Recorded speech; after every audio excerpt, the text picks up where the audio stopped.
ప్రియులారా, ప్రార్థన చేసుకుందాం. మమ్మలను మిక్కిలి ప్రేమిస్తున్న యేసు ప్రభువా, మీ పరిశుద్ధ నామానికి స్తోత్రాలు చెల్లిస్తున్నా.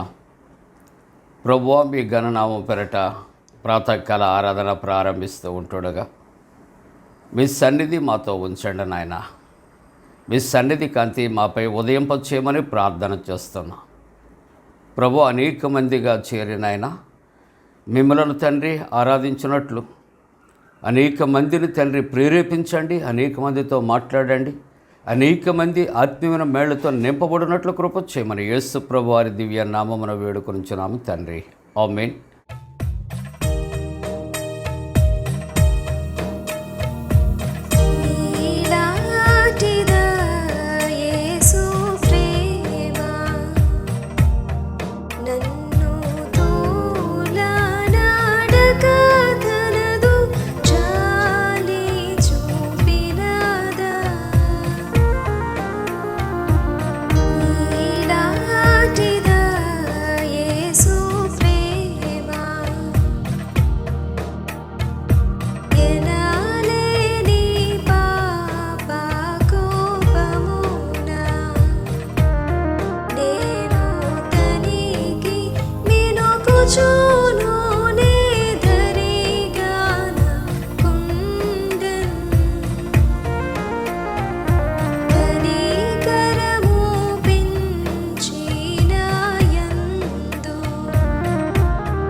Praise the lord.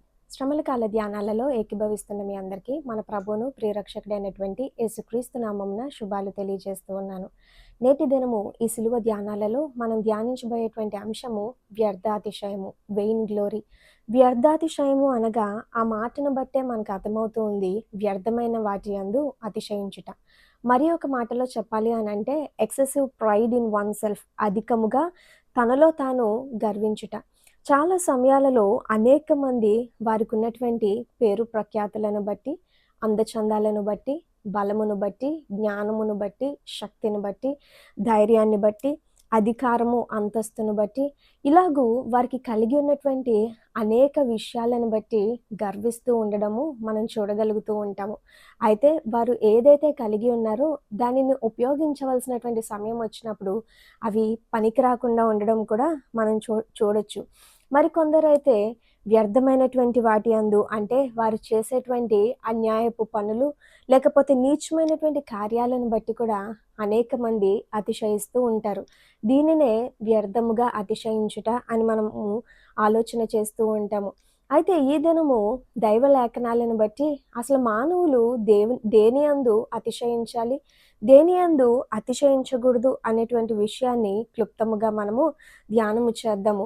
మొట్టమొదటిగా మానవులు దేని యందు అతిశయించకూడదు అని దైవలేఖనం తెలియజేస్తూ ఉన్నది అని అంటే ఇర్మియా గ్రంథము 9వ అధ్యాయము 23-24 వచనాల్లో మనం చూస్తూ ఉంటే, యెహోవా ఇలాగు సెలవిచ్చుచున్నాడు, జ్ఞాని తన జ్ఞానమును బట్టియు, శూరుడు తన శౌర్యమును బట్టియు అతిశయింపకూడదు, ఐశ్వర్యవంతుడు తన ఐశ్వర్యమును బట్టి అతిశయింపకూడదు.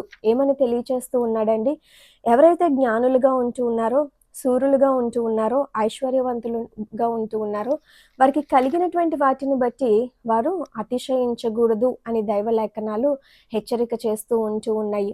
అండ్ ఎందుకు అనంటే, ఎప్పుడైతే మానవుడు తనకి కలిగి ఉన్నటువంటి వాటిని బట్టి తనకు తాను గర్విస్తూ, అతిశయిస్తూ ఉంటాడో, అది తప్పకుండా వానిని సిగ్గుపరుస్తుంది, పాపంలో పడవేయడానికి కారణమవుతుంది, దేవుణ్ణి దుఃఖపరిచేలాగా చేస్తుంది. కాబట్టి లేఖనాలు ఇట్టి రీతిలో హెచ్చరిక చేస్తూ ఉంటూ ఉన్నాయి ప్రియ దేవుని బిడ్డలారా. ఫర్ ఎగ్జాంపుల్, ఈ దినము మనకి ఇవ్వబడినటువంటి సువార్త వాక్య భాగము యోహాను సువార్త 18వ అధ్యాయము 15-26 వచనాల వరకు చూస్తూ ఉంటే, అక్కడ పేతురు కూడా తనకు కలిగి ఉన్నటువంటి ధైర్యాన్ని బట్టి ఏ విధముగా అతిశయించాడు అనేటువంటి విషయము మనం చూడగలుగుతూ ఉంటే, పేతురు మరి ఒక సువార్తలో మార్కు సువార్త 14వ అధ్యాయము 29-31 వచనం వరకు అంటున్నాడు, అందరూ అభ్యంతరపడినా నేను అభ్యంతరపడినని యేసుతో చెప్తున్నాడు.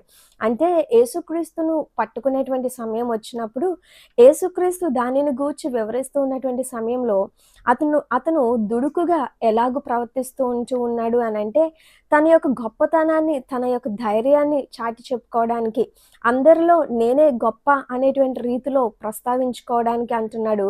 ఒకవేళ అందరూ నిన్ను పడతారేమో నిన్ను గూర్చి ఒప్పుకోవడానికి, కానీ నేను మాత్రం అభ్యంతరపడను అని చెప్తూ ఉన్నప్పుడు, స్వయంగా యేసుక్రీస్తు వారే తర్వాత వచనంలో అంటున్నారు, నీవు నేనెవరో తెలియదని కోడి కొయ్యక మునిపే ముమ్మారు బొంకుతావని యేసుక్రీస్తు వారు చెప్పినప్పుడు, అతను అంటున్నటువంటి మాట, అతడు మరీ ఖండితముగా నేను నీతో కూడా చావవలసి వచ్చినాను, నిన్ను ఎరుగునని చెప్పను అని అంటూ ఉన్నాడు. చూసారా ప్రియ దేవుని బిడ్డలారా, ఇక్కడ పేతురు యొక్క మనస్తత్వము, లేకపోతే పేతురు యొక్క అతిశయము ఎలాగుంది అనంటే, తన యొక్క ధైర్యాన్ని తను వ్యక్తపరచుకోవాలి, తను అతిశయించబడాలి అనేటువంటి ఉద్దేశంతో ఇతరులను కూడా తక్కువ చేసి మాట్లాడుతూ, తానే నిజమైన శిష్యుడిని అని పేరు తెచ్చుకోవడానికి ఎంతో గర్విస్తున్నట్లుగా మనం చూస్తూ ఉంటూ ఉన్నాము. కానీ లేఖనాలు మనకు తెలియచేస్తూ ఉన్నాయి, యాకోబు పత్రిక 4వ అధ్యాయం 16వ వచనంలో, మీరు మీ డంబముల యందు అతిశయపడుచున్నారు,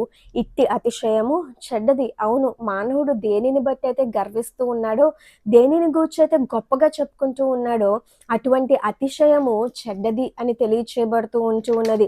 ఇంకా గలతీయులకు రాసిన పత్రిక 5వ అధ్యాయము 26వ వచనంలో, ఒకరినొకరము వివాదమునకు రేపకయు, ఒకరి యందొకరు అసూయపడకయు, వృధాగా అతిశయపడకయు ఉందుము అని తెలియచేయబడుతూ ఉంటూ ఉన్నది. మన యొక్క అతిశయము ఇతరులను కించపరిచేదిగా ఉండకూడదు.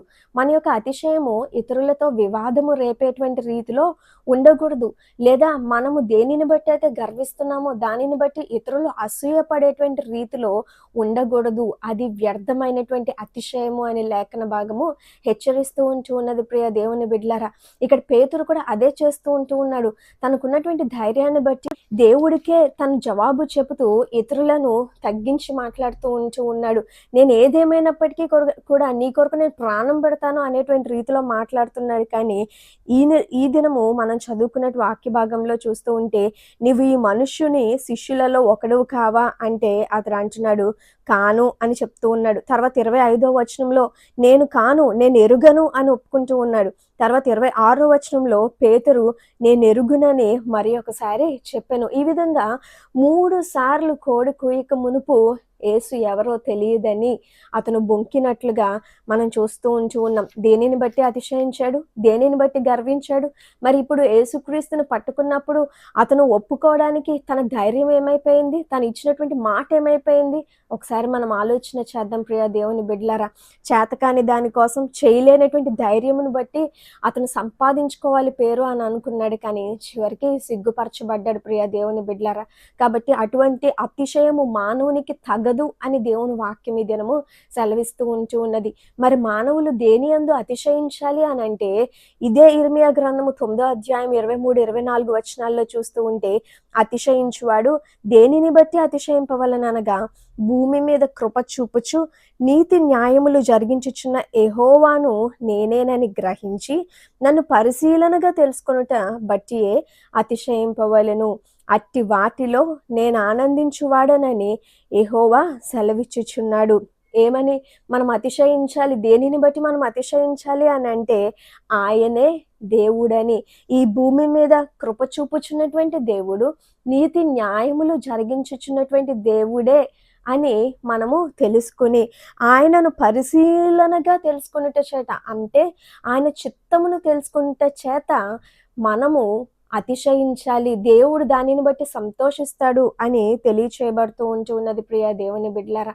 అవును, దీనికి కూడా యేసుక్రీస్తు వారే ఒక గొప్ప మాదిరిగా మనకి కనిపిస్తూ ఉన్నారు. నేటి దినము మనకి ఇవ్వబడినటువంటి పాత నిబంధన వాక్య భాగము యెషయా గ్రంథము 50వ అధ్యాయము 6, 7 వచనాల్లో మనం చూస్తూ ఉంటే, అక్కడ కుమారుడైనటువంటి యేసుక్రీస్తు తండ్రి చిత్తానికి ఎంత సంపూర్ణముగా విధేయత చూపించాడో మనకు అర్థమవుతూ ఉన్నది. 50వ అధ్యాయము యెషయా గ్రంథం 6వ వచనంలో, కొట్టువారికి నా వీపును అప్పగించితే, వెంట్రుకలు పెరుకువేయు వారికి నా చెంపలు అప్పగించితిని, ఉమ్మివేయు వారికి అవమానపరచు వారికి నా ముఖము దాచుకొనలేదు. అవును కదా ప్రియ దేవుని బిడ్డలారా, యేసుక్రీస్తు ఏ విధంగా అయితే ఈ లేఖనాల్లో చెప్పబడి ఉన్నాయో అట్టి రీతిలో ఆయన సంపూర్ణంగా లోబడడం, ఆయన అప్పగించుకోవడం మనం చూడగలుగుతూ ఉన్నాము.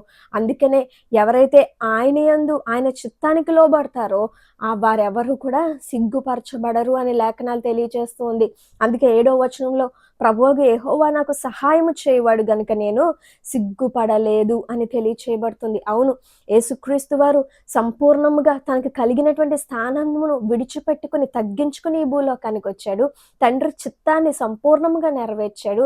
ఎక్కడా కూడా ఆయన కష్టము కలిగిన, వేదన కలిగినప్పటికీ కూడా దేవుని మాటను వ్యతిరేకించలేదు. కాబట్టి తండ్రి ఆయనను సిగ్గుపరచలేదు కాదు కదా, ఆయనను ఎంతగానో మహిమపరిచాడు ప్రియ దేవుని బిడ్డలారా. ప్రతి నాలుక ఆయనను స్తుతించినట్లుగా, ప్రతి మోకాలు ఆయన ఎదుట ఒంగునట్లుగా దేవుడు ఆయనను అధికముగా హెచ్చించినట్లుగా మనము చూడగలుగుతూ ఉన్నాము. కాబట్టి మన జీవితాలలో కూడా ఈ భూలోక సంబంధమైనటువంటి వాటిని బట్టి, వ్యర్థమైనటువంటి వాటిని బట్టి మనం అతిశయించకూడదు. కానీ లేఖనము చాలా స్పష్టముగా మనకు తెలియచేస్తూ ఉన్నది, మనము ఆయనే దేవుడని మనం తెలుసుకునే వారిగా, ఆయనే కృప చూపుచు మన ఎడల నీతి న్యాయములు జరిగించేటువంటి దేవుడని మనం గ్రహించి, ఆయన చిత్తానికి లోబడేటువంటి వారముగా మనం ఉండి అతిశయించాలి అని ఆయన సెలవిస్తూ ఉన్నాడు ప్రియ దేవుని బిడ్డలారా. ఇంకా 20వ సంకీర్తన 7, 8 వచనాల్లో చూస్తూ ఉంటే, కొందరు రథములను బట్టి, కొందరు గుర్రములను బట్టి అతిశయపడదురు, మనమైతే మన దేవుడైన యెహోవా నామమును బట్టి అతిశయపడదుము. అవును, దేవుడంటే ఎరుగినటువంటి వారు వారికి కలిగినటువంటి వాటిని బట్టి అతిశయిస్తారేమో, కానీ అవి ఎందుకు కూడా పనికిరావు. నిజంగా వారిని రక్షించవలసినటువంటి సమయం వచ్చినప్పుడు, వారి కష్టాలలో ఉన్నప్పుడు, వారికి కలిగిన విలువైనటువంటివి ఎన్నైనప్పటికీ కూడా అవి పనికి రాకుండానే మిగిలిపోతాయి ప్రియ దేవుని బిడ్డలారా. కానీ మనము నిజరక్షకుడైనటువంటి దేవుణ్ణి కలిగి ఉన్నాము. ఈ సృష్టి అంతటినీ కూడా తన యొక్క స్వాధీనంలో కలిగి ఉన్నటువంటి దేవుడు, ఈ సృష్టిని తన నోటి మాటతో సృజించినటువంటి దేవుడిని, ఆ సర్వశక్తిమంతుడైనటువంటి దేవుణ్ణి మనం కలిగి ఉన్నాము. కాబట్టి మనము ఆయనను బట్టి మాత్రమే అతిశయించాలి అని దేవుడు ఈ దినాన్ని మనకి హెచ్చరిక చేస్తూ ఉన్నాడు. పౌలు విషయంలో కూడా మనం చూస్తూ ఉంటే, పౌలు పరిచర్య చేసినటువంటి దినాలలో అతను చేసినంత పరిచర్య ఎవరు కూడా చేయలేదు. కానీ తను ఎప్పుడూ కూడా తనకు కలిగినటువంటి దానిని బట్టి హెచ్చించుకోలేదు, అతిశయించలేదు. ఇంకా అతను అంటున్నటువంటి మాట కొరింథీయులకు రాసిన 2వ పత్రిక 12వ అధ్యాయం 7వ వచనంలో చూస్తే, నాకు కలిగిన ప్రత్యక్షతలు బహు విశేషముగా ఉన్నందున నేను అత్యధికముగా హెచ్చిపోకుండు నిమిత్తము నాకు శరీరంలో ఒక ముళ్ళు, నేను అత్యధికముగా హెచ్చిపోకుండు నిమిత్తము అని అక్కడ తెలియచేయబడుతూ ఉన్నది ప్రియ దేవుని బిడ్డలారా. అవును, అతను ఎంత ప్రత్యక్షతలు కలిగి ఉన్నాడు అని అంటే అవి బహు విశేషముగా ఉన్నాయి. తను హెచ్చించుకోవడానికి, అతిశయించడానికి ఎంతో కారణమయ్యేటువంటి రీతిలో అవి ఉన్నప్పటికీ కూడా అతను హెచ్చించుకోకుండా ఉండునట్లు అతనికి తన శరీరంలో పెట్టబడి ఉన్నది ప్రియ దేవుని బిడ్డలారా. అయితే దేవునికి విజ్ఞాపన చేస్తూ ఉన్నప్పుడు అతను చెప్తున్నటువంటి మాట, ఎప్పుడైతే నా కృప నీకు చాలునా అని దేవుడు సెలవిస్తూ ఉన్నాడో, తను అంటున్నటువంటి మాట, కాగా క్రీస్తు శక్తి నా మీద నిలిచియుండు నిమిత్తము విశేషముగా నా బలహీనతలయందే బహు సంతోషముగా అతిశయించుచున్నాను. ఎంత గొప్ప మాట మాట్లాడుతూ ఉన్నాడండి పౌలు చెప్తున్నటువంటి మాట. అవును, నేను హెచ్చించుకోకుండా ఉండడానికి దేనిని బట్టి అతిశయిస్తూ ఉన్నాను అని అంటే, నా యొక్క బలహీనతలను బట్టి. అది కూడా ఏదో అతిశయించాలి కాబట్టి, దేవుడు చెప్పాడు కాబట్టి, చెయ్యాలి కాబట్టి అన్నట్లు కాదు. అతను బహు సంతోషముతో ఆ యొక్క బలహీనతను స్వీకరిస్తూ, అంగీకరిస్తూ, దేవుని మాటకు లోబడుతూ ఆ బలహీనతనే బహు సంతోషముగా అతిశయిస్తూ ఉంచి ఉన్నాడు కాబట్టి క్రీస్తు శక్తి అతని మీద నిలిచి ఉన్నది. ప్రియా దేవుని బిడ్డలారా, మన జీవితాల్లో కూడా అట్టి రీతిలో సంపూర్ణమైనటువంటి సమర్పణతో మనం బలహీనులమే కావచ్చు, వ్యర్థమైనటువంటి వారమే కావచ్చు, పనికిరాని వారము కావచ్చు, కానీ క్రీస్తును కలిగి ఉన్నటువంటి మనము ఆ క్రీస్తుకి కలిగి ఉన్నటువంటి శక్తి బలమును బట్టి మనము అతిశయించేటువంటి వారముగా ఉండాలే తప్ప ఈ లోకంలో వ్యర్థమైనటువంటి వాటిని చూసి మాత్రము కానే కాదు. ప్రియా దేవుని బిడ్డలారా, లేఖనాలు సెలవిస్తూ ఉన్నాయి. ఫిలిప్పీలకు రాసిన పత్రిక 3:19 వచనంలో వారు తమ సిగ్గుపడవలసిన సంగతులు యందు అతిశయిస్తూ ఉంటూ ఉన్నారు. ఈ దినము లోకంలో ఇదే మనం ఎక్కువగా చూడగలుగుతూ ఉంటూ ఉన్నాము. మానవులు ఎక్కువగా తప్పుడు కార్యాలు చేస్తూ, పాపపు పనులు చేస్తూ, దేవునికి వ్యతిరేకమైనటువంటి పరిస్థితులను ఎదుర్కొంటూ వారు చేస్తున్నటువంటి వ్యర్థమైనటువంటి పనులను బట్టి అతిశయిస్తూ ఉన్నారు. దానిని బట్టే గర్విస్తూ అనేక మందికి గొప్పగా చెప్పుకుంటున్నటువంటి దుర్భరమైనటువంటి స్థితిలో అనేక మంది జీవిస్తూ ఉన్నారు. ప్రియా దేవుని బిడ్డలారా, కాబట్టి వాటిని గుర్తించుకొని అవి సిగ్గుపడవలసినటువంటి విషయాలే తప్ప అతిశయపడవలసిన విషయాలు కాదు. కాబట్టి దాని నిమిత్తం పశ్చాత్తాపపడమని దేవుడు ఈ దినము జ్ఞాపకం చేస్తూ ఉంటూ ఉన్నాడు. ప్రియా దేవుని బిడ్డలారా, కాబట్టి ఎప్పుడైతే మనకు కలిగిన వాటి యందు అతిశయిస్తామో అవి ఖచ్చితంగా మనల్ని ఒక దినాన సిగ్గుపరుస్తాయి, మనకి దుఃఖాన్ని కలిగి చేస్తాయి, మనల్ని పాపంలో పడవేస్తాయి, మనము దేవునికి దుఃఖాన్ని కలిగి చేసేటువంటి రీతిలో మనల్ని నడిపిస్తాయి అనే విషయాన్ని జ్ఞాపకం చేసుకోవాలి. ప్రియా దేవుని బిడ్డలారా, ఒకవేళ మనం అనుకోవచ్చేమో, నాకేమీ లేదే అతిశయించడానికి, నేను బలహీనురాలుగా ఉన్నాను, బలహీనుడిగా ఉన్నాను, లేకపోతే ఎందుకు పనికిరాని వానిగా ఉన్నాను, ఇంకా దేనిని బట్టి నేను అతిశయించాలి, లేకపోతే నా జీవితము మరి ఇక ఎలాగూ అనేటువంటి పరిస్థితుల్లో ఉంటే లేఖనాలు సెలవిస్తూ ఉంటూ ఉన్నాయి. కొరింథీయులకు రాసిన మొదటి పత్రిక 1వ అధ్యాయము 27వ వచనంలో, ఏ శరీరియు దేవుని ఎదుట అతిశయింపకుండునట్లు జ్ఞానులను సిగ్గుపరచుటకు లోకంలో నుండి వెర్రి వారిని దేవుడు ఏర్పరచుకొని ఉన్నాడు. బలవంతులైన వారిని సిగ్గుపరచుటకు లోకంలో బలహీనులైన వారిని దేవుడు ఏర్పరచుకొని ఉన్నాడు.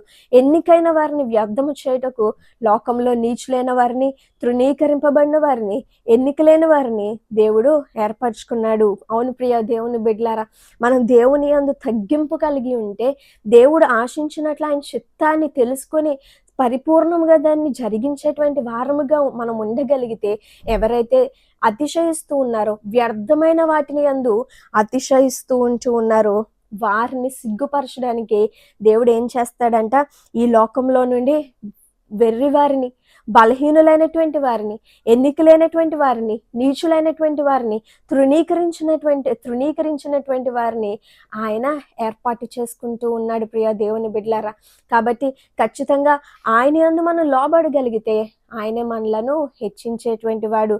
కాబట్టి మన యొక్క అతిశయ కారణం ఎవరై ఉండాలి అని అంటే కేవలము యేసుక్రీస్తు, మన నిజరక్షకుడైనటువంటి దేవుడే మన యొక్క అతిశయ కారకుడిగా ఉండాలి తప్ప ఈ లోక సంబంధమైనవి, వ్యర్థమైనటువంటివి మాత్రము కానే కాదు. పౌలు చేస్తున్నటువంటి ఒక ప్రార్థన, గలతీయులకు రాసిన పత్రిక 6వ అధ్యాయం 14వ వచనంలో, అయితే మన ప్రభువైన యేసుక్రీస్తు సిలువయందు తప్ప మరి దేని అందును అతిశయపడుట నాకు దూరమగును గాక. అవును ప్రియా దేవుని బిడ్డలారా, ఇది మనం అనుదినము కూడా చేయవలసినటువంటి ప్రార్థన.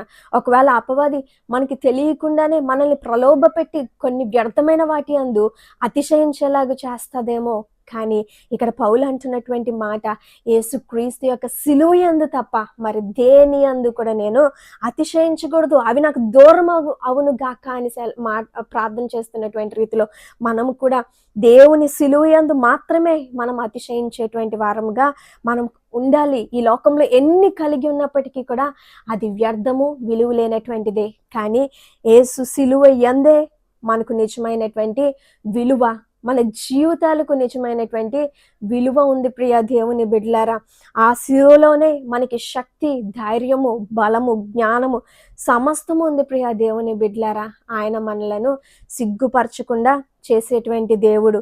కాబట్టి ఆయనే మనలను నీతివంతులుగా మార్చేటువంటి వాడు. ఆయనే మనల్ని తన చిత్తాన్ని తెలుసుకొని ఆ చిత్తంలో మనలను నడిపించేటువంటి వాడు. కాబట్టి మనము ఈ లోకంలో కలిగి ఉన్న దేనిని బట్టైనా ఇప్పటి వరకు అతిశయిస్తూ ఉంటే వాటిని మన జీవితంలో పెడదాము. అవి మనల్ని సిగ్గుపరచక ముందే, మనం సిగ్గుపడక ముందే వాటిని విడిచిపెట్టి మనల్ని సిగ్గుపరచకుండా హెచ్చించేటువంటి దేవుని యందు మనము అతిశయించేవారుగా ఉందాము. అట్టి రీతిలో నడిపించబడ్డానికి పరిశుద్ధాత్మ దేవుడు మనందరికీ తోడయండి సహాయం చేయనుగాక. ఆమేన్. ప్రార్థన చేసుకుందాం. పరిశుద్ధుడా దేవ, ఈ సంవత్సరం మాకు ఇచ్చినటువంటి ఈ మండల కాలం బట్టి స్తోత్రాలు. వాక్యమును దీవించండి, నాయన ఫలింప చేయండి దేవా. మా హృదయాల్లో గొప్ప మార్పు మా జీవితంలో పశ్చాత్తాపం కలుగుచ్చు. పరీక్షలు రాస్తున్నటువంటి 10th క్లాస్ ఇంటర్మీడియట్ తదితర పరీక్ష రాస్తున్న బిడ్డలను దీవించండి. బలహీనులైనటువంటి వారు ప్రభా, ఇదిగో తండ్రి గుండె బలహీనతగా ఉండి నాయన అనారోగ్యంతో ఉన్నటువంటి బిడ్డలు, యాక్సిడెంట్ అయిన బిడ్డలు, హాస్పిటల్లో ఉన్న బిడ్డలు, ఇంటి దగ్గర ఉన్న బిడ్డలు స్వస్థత కలుగుచ్చు. యేసు ప్రభు దివ్య నామమున వేడుకొనిచున్నాము తండ్రి, ఆమేన్. పరలోకమందున మా తండ్రి, నీ నామం పరిశుద్ధపరచబడనుగాక, నీ రాజ్యం వచ్చునుగాక, నీ చిత్తం పరలోకమందున వేర్చినట్టు భూమి అందు నెరవేరునుగాక. మా ఇందిన ఆహారం నేడు మా దయచే, మా ఎడల అపరాధం చేసిన వారిని క్షమించిన ప్రకారముల అపరాధము క్షమించము, శోధంలోని తెక్క కీడును తప్పించము. రాజ్యము, శక్తి, మహిమ నిరంతరము నీవే ఉన్నవి, ఆమేన్. మన పరమ తండ్రి అయిన దేవుని యొక్క ప్రేమయు, ప్రభువైన యేసుక్రీస్తు ప్రభు కృపయు, పరిశుద్ధాత్మ యొక్క అన్యోన్య సహవాసము, ప్రాతకాల ఆరాధనలో ప్రభువుని ఆరాధిస్తున్న ప్రతి కుటుంబానికి తోడుగుండి సంరక్షించి కాపాడునుగాక, ఆమేన్.